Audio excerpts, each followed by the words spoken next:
बना हुआ है कि 4 राज्य और 1 केंद्र शासित प्रदेश में विधानसभा चुनाव की तारीख का आज ऐलान हो सकता है, क्योंकि शाम 4:30 बजे दिल्ली में चुनाव आयोग ने प्रेस कॉन्फ्रेंस बुलाई है जिसमें तारीखों का ऐलान होगा। पश्चिम बंगाल, असम, तमिलनाडु, केरल और पुडुचेरी में विधानसभा चुनाव होने हैं। ऐसे में संभावना है कि आयोग इन राज्यों में चुनाव की तारीख का ऐलान करेगा।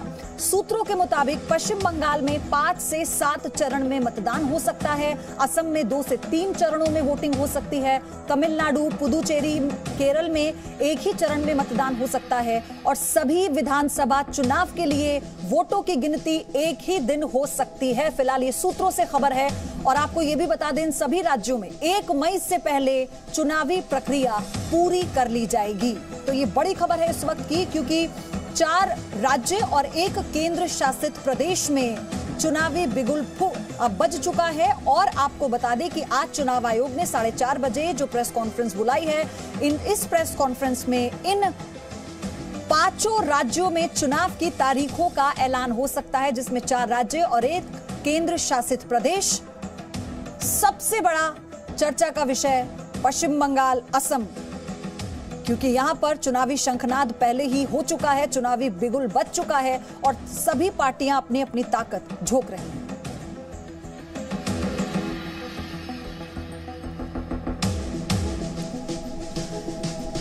पूजा मेहता मेरी सहयोगी जुड़ चुकी हैं, जयपाल हैं मेरे साथ और रविंद्र भी मेरे साथ हैं और एक और सहयोगी मेरे साथ जुड़ेंगे, मैं आगे उन तक पहुंचूंगी। मुझे बताया जा रहा है जयपाल जुड़ चुके हैं, ब्रह्म प्रकाश दुबे भी मेरे साथ इस वक्त जुड़ चुके हैं। पूजा, पहले मैं आप ही के पास आ रही हूँ। पश्चिम बंगाल, जहां पर चुनावी सरगर्मी हमने महीनों पहले से देखनी शुरू हो गई थी, टेट फॉर टैट हो रहा है, वार पलटवार देखने को मिल रहे हैं। कितना दिलचस्प होने वाला है आने वाला समय, क्योंकि तारीखों के ऐलान के साथ ही चुनौतियां कड़ी हैं, कोरोना काल और शांतिपूर्ण मतदान। बिल्कुल पयोधी सही बता रही हैं, क्योंकि चुनौती इस बार कई गुना ज्यादा है। एक तो जो पॉलिटिकल ओपोनेंट है वो बहुत मेहनत कर रहे हैं और एक दूसरे के खिलाफ जो है मैदान में इस कदर उतरे हैं कि कोई भी 1 इंच भी जमीन जो है वो नहीं छोड़ेगा। और उसके अलावा क्योंकि कोरोना काल में ये चुनाव होना है, तो इस बार चुनाव आयोग की तरफ से जो है पोलिंग बूथ की जो संख्या है उससे बढ़ाया गया है। कहा जा रहा है करीब करीब जो 1 लाख से ज्यादा पोलिंग बूथ्स होंगे, लेकिन चुनाव की तारीखों के ऐलान से पहले ही लगभग 20% इस 1 लाख बूथ को एक्सट्रीमली सेंसिटिव करार दिया गया है। ये ऐसे पोलिंग बूथ से जहां पर पिछले कुछ महीनों में कई गुना ज्यादा यहां पर राजनीतिक हिंसा देखने को मिल रही थी। और आपको बता दें, चुनाव की तारीखों के ऐलान से पहले ही बंगाल इकलौता ऐसा राज्य है जहां पर सेंट्रल पैरामिलिट्री फोर्सेस को कई दिन पहले यहाँ पर भेज चुके हैं चुनाव आयोग। लगभग 125 कंपनी जो है यहाँ पर भेजी जा चुकी है और इस बार के जो चुनाव है वो सबसे ज्यादा डिप्लॉयमेंट देखेंगे सेंट्रल पैरामिलिट्री फोर्सेस के, क्योंकि इस बार चैलेंजेस इतने ज्यादा है और शांतिपूर्ण जो है, क्योंकि मतदान कराना है यहाँ पर, फ्री, फेयर और पीसफुल चुनाव होने चाहिए। इसलिए जो है काफी जोर दिया जा रहा है कि ज्यादा से ज्यादा सेंट्रल पैरामिलिट्री फोर्सेस का डिप्लॉयमेंट हो और साथ में इस चीज का भी ध्यान रखा जाएगा कि स्टेट पुलिस को पोलिंग बूथ के बाहर डिप्लॉय किया जाए और स्टेट पुलिस को लगातार सर्वेलेंस में रखा जा रहा है। और जो ऑफिसर्स के जो बिहेवियर है या जिस तरह वो काम कर रहे हैं, पूरी मशीनरी को इलेक्शन कमीशन जो है मॉनिटर कर रहा है।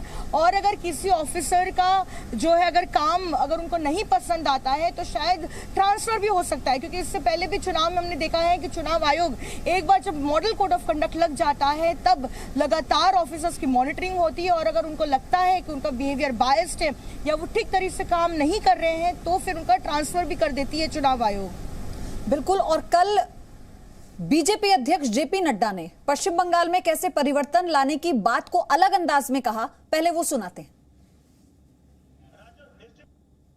मैं ये कहना चाहूंगा, ये बंगाल की प्रबुद्ध जनता है, ये हम सब हैं और बंगाल में परिवर्तन की तैयारी हो रही है। इसके लिए हमको काम करने की जरूरत है। तो परिवर्तन लाने की बात पश्चिम बंगाल में डे 1 से बीजेपी कर रही है, फिर चाहे वो अध्यक्ष जेपी नड्डा हो, गृह मंत्री अमित शाह हो या फिर प्रधानमंत्री मोदी। लेकिन मेरे साथ जयपाल शर्मा भी पुडुचेरी से जुड़े हुए हैं, उन पुडुचेरी के चुनाव पर वो लगातार नजर बनाए हैं। जयपाल, पुडुचेरी में सरकार भले ही गिर गई हो, इसका फायदा बीजेपी को मिलता नजर आ रहा है, लेकिन तमिलनाडु में करुणानिधि और जयललिता के बाद यह पहला चुनाव होगा। खेमेबाजी हम देख रहे हैं, लेकिन क्या ऐसे में केंद्रीय पार्टियों को फायदा होगा, बीजेपी को फायदा होगा, कांग्रेस को फायदा होगा क्या?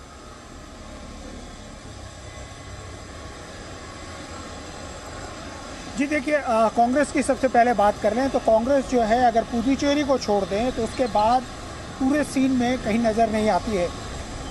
पुडुचेरी के अंदर में ज़रूर कांग्रेस की सरकार थी, डीएमके के सहयोग के से सरकार थी। जो मैंने थोड़ी देर पहले भी बताया था कि दरअसल तमिलनाडु और पुडुचेरी के अंदर में द्रविडियन पॉलिटिक्स बहुत काम करता है, यानी यहाँ का अपना प्रदेश, अपनी संस्कृति, अपनी भाषा, हिंदी विरोध। तो एक तरह से जो यहाँ की जो स्थानीय रीजनल पार्टीज़ हैं वो ज़्यादा हावी होती हैं राजनीति पे। यही वजह है कि वो डीएमके हो या एआईडीएमके हो, सत्ता इनके हाथ में ही आती जाती रही। कांग्रेस तमिलनाडु से बहुत पहले विदा हो चुकी थी। बहुत दिनों के बाद पुडुचेरी में ज़रूर क्या कहते हैं कांग्रेस ने सरकार बनाई थी, लेकिन अब जो इस वक्त के चुनाव होंगे वो उसका सीधा मुकाबला एक तरह से कांग्रेस और डीएमके एक तरफ, दूसरी तरफ एनआर कांग्रेस, एआईडीएमके और भारतीय जनता पार्टी, तीनों मिलकर के एक तरह से दो दलों के बीच में आर पार की लड़ाई होगी।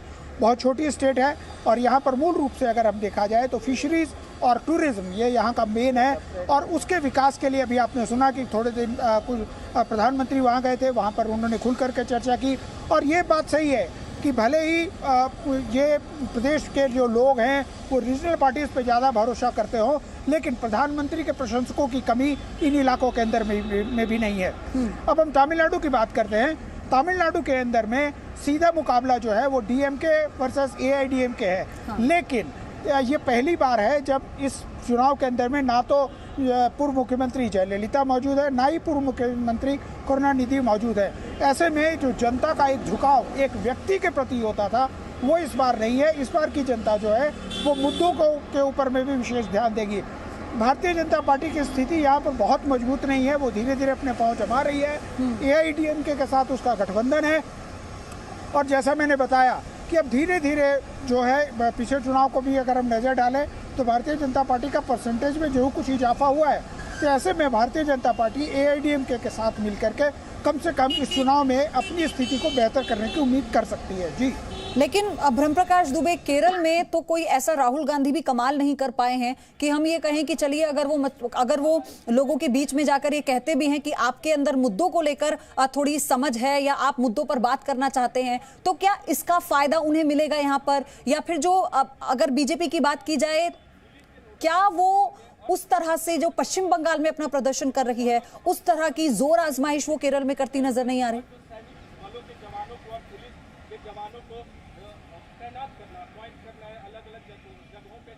ब्रह्मप्रकाश, आवाज मिल रही है आपको मेरी?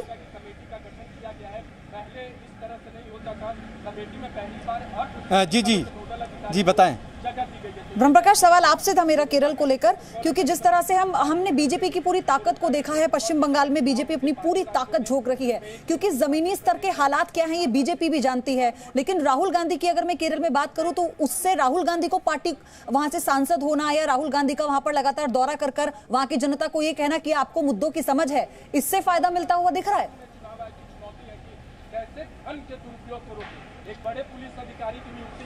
देखिए, जहां तक दक्षिण भारत में केरल की बात है तो केरल में कांग्रेस को लगता है कि जिस तरह से बाकी जो दो राज्य हैं जहां पर चुनाव होने हैं, देखिए पौंडीचेरी में तो हाल ही में कांग्रेस की सरकार गई है और वहां पर एंटी इनकम्बेंसी फैक्टर भी होगा और तमिलनाडु में कांग्रेस का उतना आधार नहीं है बचा है।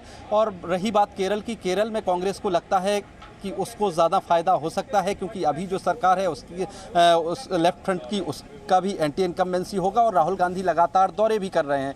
तो केरल को लेकर कांग्रेस की सोच ये है कि कम से कम इस बार, चूंकि केरल में इतिहास रहा है, एक बार लेफ्ट फ्रंट की सरकार, दूसरी बार कांग्रेस की सरकार, इस तरह का इतिहास रहा है। हालांकि लेफ्ट फ्रंट ये सोचकर चल रहा है कि कम से कम केरल में इस बार वो बरकरार रखेगा अपनी सरकार, लेकिन कांग्रेस पूरी ताकत लगा रही है। लेकिन देखिए आप कि कांग्रेस और लेफ्ट वहाँ पर केरल में भिड़ रहे हैं और यहाँ बंगाल की बात करें, पश्चिम बंगाल में साथ में मैदान में उतरने जा रहे हैं। तो इस तरह की स्थिति में क्या जनता स्वीकार करेगी, ये बड़ी बात है। लेकिन राहुल गांधी ये सोचकर चल रहे हैं, ये मानकर चल रहे हैं, यही वजह है लगातार केरल के दौरे भी कर रहे हैं, क्योंकि एक वही दक्षिण भारत में राज्य बचा है जहां पर कांग्रेस को लगता है कि उसका जनाधार अभी बचा हुआ है। जिन 5 राज्यों में चुनाव होना है, मैं आपको बता दूं कि मैं विज्ञान भवन के बाहर मौजूद हूं और 4:30 बजे प्रेस कॉन्फ्रेंस होने जा रही है चुनाव आयोग की। जिन 5 राज्यों में चुनाव की तारीखों का ऐलान होना है, उनमें खास बात यह है कि ये कोरोना काल में चुनाव है, लिहाजा ये मानकर चला जा रहा है कि कम से कम पश्चिम बंगाल में पिछले बार 7 चरणों में चुनाव हुए थे, लिहाजा इस बार जो है जिन चरणों में चुनाव होंगे उनकी संख्या 7 या इससे ज़्यादा भी हो सकती है, क्योंकि कोरोना का काम है और कोरोना का दौर चल रहा है। और सबसे महत्वपूर्ण बात यह है कि पॉलिटिकल वायलेंस होने की संभावना है। बहुत सारे आइडेंटिफाई भी किए गए हैं ऐसे बूथ जो जहां पर सेंसिटिव हैं, जैसा पूजा भी बता रही थी। लिहाजा वेस्ट बंगाल में ज़्यादा चरणों में, सबसे ज़्यादा चरणों में चुनाव होंगे और इसके बाद असम, तमिलनाडु और केरल की बात करें तो 3 चरणों में, 2 से 3 चरणों में यहाँ इन तीनों राज्यों में चुनाव होने की संभावना है। और पौंडीचेरी में 1 चरण में चुनाव हो सकते हैं, इस बात की संभावना है। हालांकि 4:30 बजे चुनाव आयोग तारीखों का ऐलान करेगा कि किस राज्य में कितने चरणों में चुनाव होंगे। लेकिन कोविड प्रोटोकॉल है जो चुनाव के दौरान फॉलो किया जाएगा मतदान के लिए। सुजाता मंडल, आज तो इंतजार खत्म हो जाएगा क्योंकि पूरे जोश के साथ ममता बनर्जी बीजेपी को टक्कर दे रही है पश्चिम बंगाल में। क्या उम्मीदें हैं आपको, चुनौती क्या रहेगी आप लोगों के लिए? देखिए, बीजेपी को हम लोग हमारा प्रतिपक्ष माने ही नहीं। बीजेपी ये कोशिश कर रहा है कि ममता जी जैसी लीडर और हमारा टीएमसी वाले अगर उसको प्रतिपक्ष मान ले तो थोड़ा उसका सम्मान मिल जाएगा पश्चिम बंगाल में। सुनिए, हमारा प्रतिपक्ष हम लोग खुद ही है, क्योंकि अच्छा काम के लिए ममता जी जान जाता है। तो ममता जी के 10 साल का अच्छा काम ही उसका सबसे बड़ा उसको सत्ते में ले आने का कारण होगा। इसमें भाजपा, सीपीएम, कांग्रेस कोई भी कुछ नहीं कर सकता है। देखिए, भाजपा का 18 सीट मिलने के बाद आज वो लोग, जहाँ पे भी मैं जा रही हूँ, मैं अभी उत्तर बंगाल में हूँ, कोच बिहार में हूँ, जलपाईगुड़ी, अलीपुरद्वार, जहाँ पे भी जा रही हूँ, लोग यही बोल रहे हैं कि यहाँ के एमपी जो है बीजेपी का, उसको मिला ही नहीं। वो लोगों को दिखने के लिए मिल रहा है। जो कोरोना की टाइम में काम किया टीएमसी वाले ही किया, ममता दीदी का लोग ही किया। तो इसमें पता चल जाता है कि उत्तर बंग में और पश्चिम बंगाल में ममता दीदी का ही जो कैंडिडेट है वही जीतेगा। और फिर से ममता दी सत्ता में आ रहा है। पश्चिम बंगाल में टीएमसी जीत रहा है। परिवर्तन यात्रा की शुरुआत उन्होंने कर दी, अब वक्त आ गया है परिवर्तन का और पश्चिम बंगाल की जनता परिवर्तन चाहती है और वो इस पर मोहर लगाएगी। सुनिए, जनता परिवर्तन चाहता है लेकिन बीजेपी का परिवर्तन चाहता है। जो पश्चिम बंगाल का जनता चाहते ही नहीं बीजेपी को। जो 18 सीट जिताने के बाद पश्चिम बंगाल का जनता का जो मतलब हालत हुआ है, उससे उन लोगों को पता चल जा रहा है कि पश्चिम बंगाल में 18 सीट जिताना कितना भूल हो गया। इसलिए वो लोग परिवर्तन चाहता है, जब बीजेपी ना रहे पश्चिम बंगाल में, बीजेपी टोटली यहाँ पे साफ हो जाए और पश्चिम बंगाल में ममता जी फिर से सत्ता में आए, टीएमसी सत्ता में आए। तो ये जो परिवर्तन यात्रा नाम पे, जो रथ यात्रा नाम पे ट्रक यात्रा कर रहा है, एक ट्रक में सजा के रथ यात्रा बोल रहे हैं। आप सोचिए, भाजपा वाले नेता लोग कितना नीचे उतर गया कि रथ में तो भगवान रहता है, जगन्नाथ देव, बलराम देव, सुभद्रा जी रहता है। लेकिन टीएमसी के कार्यकर्ता भी तो शुद्धिकरण कर रहे हैं गंगा जल डाल के। टीएमसी के कार्यकर्ता भी तो प्रधानमंत्री मोदी की रैली के बाद शुद्धिकरण कर रहे हैं। देखिए, आपसे मेरे काउंटर इसलिए है क्योंकि अगर बीजेपी के नेता होते तो मैं आपके सवाल उनसे लेती, लेकिन मैं इसलिए आपसे सवाल कर रही हूं कि अगर आप ये कहते हैं कि निम्न दर्जे की राजनीति हो रही है तो टीएमसी ने भी कोई कसर तो नहीं छोड़ी फिर प्रदेश में।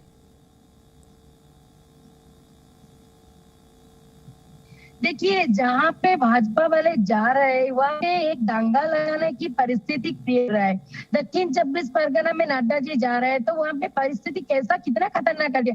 भाजपा के लोग ही भाजपा को मार रहा है, लेकिन वो लोग टीएमसी के ऊपर बदनामी कर रहा है। ये कैसा है? ममता जी को एक सीएम होके बुला रहा है विक्टोरिया में, फिर से उसको अपमान करता है। देखिए, जय श्री राम बोलना कुछ खराब बात नहीं है, लेकिन वो जिस हिसाब से भाजपा का कार्यकर्ता ममता जी को बोला वो बहुत गलत तरीका का है। तो इसलिए जहाँ पे बीजेपी वाला जा रहा है आप हर बार वहाँ ये पे कहेंगे जाके कि सुधि तरह करना पड़ रहा है, क्योंकि हम बीजेपी लोग के नेता बंगाल में पत्थर देके 500 अपने आगे बढ़ गए। कार्यकर्ताओं को ये कहते हैं आओ गाड़ियों पर फेंको और हमारा सर फोड़ दो ताकि खून निकल जाए और सिंपैथी मिल जाए। तो फिर आप अगर ये सोचिए कि अगर इस तरह से होगा तो फिर कसर तो किसी ने भी नहीं छोड़ी, किसी ने भी कसर नहीं छोड़ी, क्योंकि आप दक्षिण 24 परगना की बात कर रही हैं। सबसे पहली रैली में जेपी नड्डा के कैसे हमला हुआ उनके काफिले पर, यह भी आपने देखा। देश रतन निगम मेरे साथ जुड़ गए हैं, राजनीतिक विश्लेषक है। सर आपका स्वागत है, कैसे देख रहे हैं? बहुत दिलचस्प होने वाला है। सिर्फ तारीखों का ऐलान औपचारिकता बाकी बस आज। हाँ, ये देखिए तारीख का जो चुनाव की तारीखों का होगा आज अनाउंस होंगी, वो तो एक औपचारिकता है, लेकिन खेल चालू हो चुका है बंगाल में। और जिस तरह से परिवर्तन का मतलब टीएमसी के प्रवक्ता ने बताया, मुझे तो नहीं समझ में आता। परिवर्तन का मतलब होता है एक की जगह दूसरा आता है, और ये परिवर्तन का पहली बार मैंने मतलब समझने की कोशिश करी है कि जो है वही रहेगा। तो परिवर्तन वो मान रही है, लेकिन उसको परिभाषित गलत तरीके से कर रही है। तो ये देखिए, और जिस तरह से हत्याएं होती हैं, बंगाल जो अपनी साहित्य, संस्कृति, भोजन और अपने कल्चर के लिए और अपने फ्रीडम स्ट्रगल में जो उनका योगदान था, जिसके लिए जाना जाता था, तो आज किस लिए जाना जाता है? ये टीएमसी और लेफ्ट और कांग्रेस का जो इतने साल राज रहा, वो आज हिंसा के लिए जाना जाता है। आरएसएस बीजेपी की वर्कर की हत्याओं के लिए जाना जाता है, बम फैक्ट्रियों के लिए जाना जाता है जो मालदा में एमएलए के घर में मिलती हैं, जहाँ पे बम फूटता है और जगह जगह बम फूटते हैं। श्री राम का नारा लगाने पे डर जाते हैं लोग और उनको जेल के भीतर भेज देते हैं। और हाई कोर्ट को विसर्जन के लिए हाई कोर्ट को आना पड़ता है। पंचायत इलेक्शन में नामांकन नहीं भरने दिया जाता है वहां पर। तो मैं सारा दिन आपको बताता रहूंगा वहां पर क्या क्या होता है। मैंने वही तो कहा ना सर कि रवि भी मेरे साथ है, मेरे सहयोगी। मैं आ रही हूँ सर आपके पास। रवि, यही तो चुनौती है। आप आरोप प्रत्यारोप लगाते रहिए, लेकिन चुनाव आयोग को तो अपना काम करना है, और यही कारण है कि अभी तक पश्चिम बंगाल में एक टीम चुनाव आयोग की मौजूद है, क्योंकि चुनौती शांतिपूर्ण चुनाव कराना है, मतदान कराना है। बिल्कुल, देखिए मैंने पहले भी कहा और अब भी कह रहा हूँ कि 2011 में भी जब सत्ता परिवर्तन हुआ था, जब ममता बनर्जी मुख्यमंत्री बन के आई थी, तब भी चुनाव आयोग की वजह से ही वहाँ शांतिपूर्वक और निष्पक्ष चुनाव हुआ, और जिसकी वजह से ममता बनर्जी सत्ता में आई। लेकिन ममता बनर्जी जिन वजहों से आई, जो परेशानियाँ उनको सामना करना पड़ा, उससे उन्होंने सीखा नहीं, उन चीज़ों को रिपीट किया। वही दंगे, वही हिंसा, वही बदमाशी, वही मारपीट दूसरे लोगों के साथ शुरू कर दी, अपने विपक्ष के लोगों के साथ शुरू की, जो उनके साथ लेफ्ट वाले करते थे। तो उन्होंने बदलाव नहीं किया। और सबसे बड़ी बात यह है कि अभी मैं चूंकि बंगाल के रास्ते में हूँ और बनारस में मिला था जो प्रवासी बंगाली हैं, वहाँ बंगाली टोला है, मिनी बंगाल कहा जाता है, और इस बात से लोग दुखी हैं। ममता के राजनीति करने का तरीका, ममता बनर्जी के भाषा का जो स्तर गिर रहा है, उससे लोग दुखी हैं। मैं एक चीज़ दिखाना चाहूँगा तस्वीर से। देखिए, मैं बंगाल के रास्ते में हूँ अभी। दिल्ली से लगभग हम लोग 1100 किलोमीटर चल चुके हैं, और बंगाल कोलकाता जो यहाँ से 478 किलोमीटर है हमारे रास्ते में। तो हम रास्ते भर चलते रह रहे हैं और रास्ते में रिपोर्टिंग भी कर रहे हैं। रास्ते में जो बंगाल के लोग, जो प्रवासी बंगाली बाहर रहते हैं, वो ममता के बारे में क्या सोचते हैं, ममता बनर्जी की राजनीति उनको कितनी पसंद आती है। और ममता और मोदी, क्योंकि जब बनारस जाते हैं तो प्रधानमंत्री मोदी का संसदीय क्षेत्र है, और वहाँ बंगाली कम से कम 30% आबादी है। ममता बनर्जी को कुर्सी की दूरी भी इतनी लग रही है। वही बात कही ना कि आरोप प्रत्यारोप और वार पलटवार में कोई पीछे नहीं है, चाहे बीजेपी हो या टीएमसी। रविंद्र, मेरा आपसे सवाल थोड़ा अलग है, बंगाल पर नहीं होगा। मैं असम के बारे में आपसे जानना चाहती हूँ। भले ही सत्ता वापसी का सपना बीजेपी वहां देख रही है, लेकिन खेमेबाजी से भी वो जूझ रही है।